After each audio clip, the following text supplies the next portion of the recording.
ekemo kiabasae kurwase ebunge ya Nyaribari chache ekaunti ya Kisii ritikoria lero nigo bamukire getambukiro kyonchokana na ebinyoro ao na koria basa bataraimukire getambukiro gyokwerikia koba bakichikura aseba kwandre na barabo na koba koba wikase bitu byokwerikia unenchire yamo yokoba konya barabo konya koba bakwerikia koba bakichikura na asebono bari ira yogochia kogendera kurigiana gosegeta basae bonsi n'abantu bari bataraimukire getambukiro kyo kwene kyabuna nkwimo kibare getambukiro gyokwerikia koba bakichikura sabo charo bane bole bose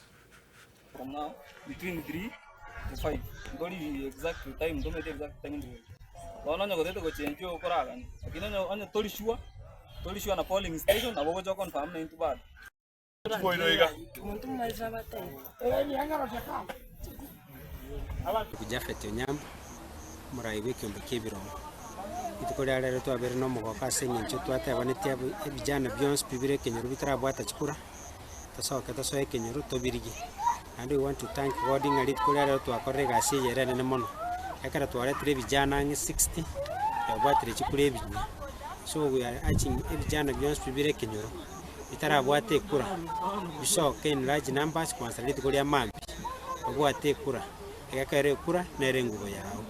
ekura nere gochoro mura yurura take 2027 ne ekura nere ragere umanye ka yao ward yao constituency yao ne county yao gotoko basabira maya abali mukale ebinyoro twabasabira ngwansira mambia ichukyombu munyo wali kubwata chikadi chino asobo byamo. Kwa majina naitwa Mkuu Victor Machana kutoka Nyaribari chache.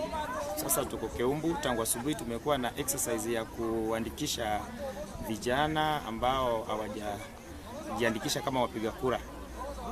Na siku ya leo imekuwa successful. Vijana tumemobilize wengi sana kutoka eneo hii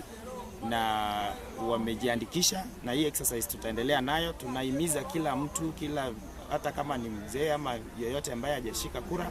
aweze kushika kura so that tuweze kupata uongozi mzuri katika nchi yetu kwa uongozi wote ambao utachaguliwa 2027. Kwa hivyo tunahimiza kila mmoja ajitokeze, iwe ni kitu ambayo mtu anajitokeza. Siku ya leo imekuwa mzuri na tutaendelea hivi kujitolea, ni kazi ambayo kila mtu lazima ajitokeze.